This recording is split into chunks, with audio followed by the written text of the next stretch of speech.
Hi, and welcome to Introduction to Engineering and Design. My name is Mr. Nangle. Here's a course overview. We're going to be talking about the design process in this class. It's shown on the right. It's a 6-step process, and it honestly helps me in my day-to-day life. If I have a problem at my house that I need to fix something, or it's applicable to a lot of different things. So first is to define the problem, slow down, think about what exactly the problem is, then generate concepts. Instead of just picking the first thing that comes to mind and running with it and seeing if it works or not, slow down and think about as many different possible things as you can that might solve this problem. Then you can develop your solution, pick the best things that you came up with and develop a solution, construct and test a prototype, and then evaluate it, and then present your solution. So if you were an engineer, you would present it to your client, and if I'm doing something around the house, I would present it to my wife for approval. This is an iterative process, which means it could happen in multiple iterations, and you can see from the arrows, it just basically means at any point you could go back to the drawing board. So it's a way to think critically and solve problems, and it's, like I said, applicable to a lot of different things beyond this class, and I think it's a great thing to learn about, even if you don't become an engineer. We're going to be doing, I'm sure you could read all this stuff. We're in the sketching unit right now. It gets into a lot of different things throughout the year that are all good stuff, but it always comes back to that design process. So student access, we're going to be meeting via Zoom. We have been meeting via Zoom. Please have the students join the Zoom class before the class begins. That way, right when the bell rings, I just hit admit all after I look at all the names, and everybody comes in with their camera on, and then I see, okay, everybody has their camera on, and then boom, attendance is done. So that took a couple days to figure out how to do that in a timely manner, but that's kind of the process that we're working on. So if the kids just join right before the class, not after, and then have their cameras on, then it's good to go. Schoology is the asynchronous portion, so we'll meet together via Zoom in the beginning of class, and I'll talk about the objectives for that lesson. There might be a do now. Typically though, these assignments are more project-based, and the kids kind of just get to work right away, but we'll meet in the beginning and I'll explain what they should be working on and explain the objectives for that day for sure every single day. Then in Schoology, there's lecture videos of me explaining things. That's where the assignments are, and there's instructions in the assignments that the students need to read. All the assignments have rubrics on them that explain how they're being graded. So it should be, if they're reading everything, it should be kind of self-paced, and they'll be able to do the asynchronous portions on their own. The Zoom class is open through the whole period though, and if they ever have any questions, then they can ask me. Now this is actually funny. So I'm here a little bit late at night. It's not really late at night, but it's like later in the afternoon, and the shades are drawn, the lights just turned off, and this is a good opportunity for me to show you a problem that I solved. So using the design process, the problem was I'm sitting at the computer all day long, and the lights time out and turn off, and I would have to get up and walk over to where the light switch is and the motion sensor and wave my arms around like a crazy person to get the lights to be back on. And that's a problem for me because I'm lazy and I don't feel like standing up. So instead, I don't know if you could see, the light switch is right over there, and on this is like a little ruler that I have attached to a pulley, and there's a string that goes all the way across. It's impossible to see, I know, but it comes down here, and all I have to do is pull this string and the lights turn back on. So how about that? And I showed the kids that, and they kind of got a kick out of that. Solving a problem, right? Coming up with a solution. That took a big chunk of time, but it was worth it. Remind is just a backup system for me in case Schoology or Zoom crash and the kids need to get in touch with me, or I need to tell them what to do that day. I contact them via Remind. Course expectations, homework policy, the class time will be designated for all assignments. Additional time will typically be given on Wednesdays, so we're really trying to make sure they have enough time in class to do the assignments. I don't want want them to have a whole lot of work outside of school because I know they have a lot of other classes and other responsibilities at home. So we try to do everything in class if possible.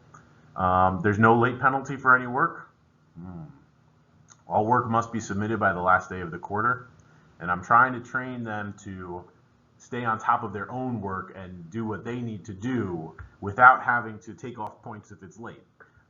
So that's a good lesson to learn, because then hopefully they don't have a lot to do at the end of the quarter, but we're staying on top of them.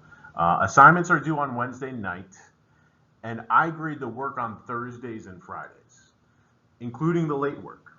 So what that means is if a kid doesn't hand in the work on Wednesday, and I grade it on Thursday and Friday and still not in, I grade it as missing and it counts as a 40%, okay?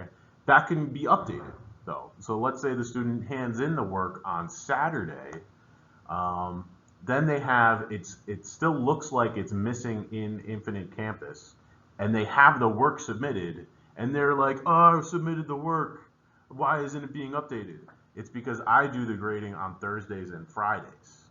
So even if you submit it on Saturday, you have to wait until the next batch of grades go in. So what I do is I grade the new stuff that was due on Wednesday, and then I grade all the old assignments that are coming in.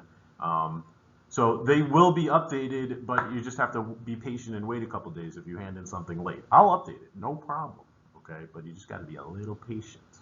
Grading policy: assessments are worth 40%, assignments are worth 25%, and projects and reflections are worth 35%. Why are assessments so high if this is supposed to be a project-based class, you might ask? Well, because I'm trying to save you money.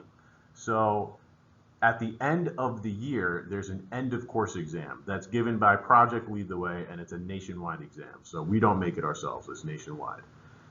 In the past, it's been graded out of 9 points. If a kid gets a 6 out of 9 or higher, and a class average of 85% or higher, so both attainable things, then they're eligible. You can get 3 college credits for $300 total. Normally, college credits, I'm sure you know, cost about like $800 each, but you could get 3 college credits for $300 total. So that's a great deal. And they're accepted by a lot of different institutions, especially engineering institutions like RIT. But the thing that I want to make sure is clear is you do not have to pay for them if you don't want. You don't have to pay any money to take this class. This is just an option if you would like those credits, but it's not required to pay that amount of money. But it is a great deal. There is a quiz retake policy, so students have 1 week to retake a quiz. They just let me know in the beginning of class that they studied and they're ready to try again. I give them a password, and then they can retake the quiz. They can only retake it once, and they can't retake any tests, quarterlies, midterms, or finals. We just want to try to make sure that they're up to date with their quizzes. Required readings, textbooks. There's no textbook for this class, but there is an engineering notebook that they need to pick up. It's basically like a composition notebook with grid paper in it. They need a pen or pencil, especially in the notebooks. You're supposed to use pen all the time in an engineering notebook. And then we're also handing out kits for projects. Like I said, this is a project-based class. We try to do a lot of fun, different activities. So what we're doing is we made kits, and they're going to be distributed. So whenever the kid comes into the school, if they're a hybrid learner, we'll give them the kit. And if you're a remote learner, you just need to come in on Wednesday and pick up your kit, and they'll be able to do the projects at home. So that's pretty cool. All the students have an iPad. We use computer-aided design software in this class. Typically in the past, we've used Autodesk Inventor, but we're looking at some different options that work well on iPads. So that's coming down the pike. Parent contact. Please contact me if you have any questions, concerns, or comments. I always welcome parent contact via email. Is the best way to reach me. But especially now, I'm trying to do the best that I can, and I work best if I get feedback, and then I build upon that feedback. And in this crazy remote environment, we're all learning at such a fast pace from day to day. So you're welcome to be part of that process. If you have any suggestions or concerns, I'm open to that feedback, and I'll take it into great consideration. So please do that. Student support. There's a pink resource folder where I have a picture of the design process, and then I'll add more stuff throughout the year as needed. But there's a page in here called Extra Help. I've never done Extra Help via Zoom before, but that's what we're looking at this year. So if you need some extra help, you can email me, or the student can email me, and then I'll set up a time that we can meet together via Zoom. And then I'll put this link in here in the same web page, and that you found this page. And you could look, it looks like it's a bunch of different college and career focused opportunities for your students. So that's pretty cool as well. Not your student, but your child. Anyway, have a great day.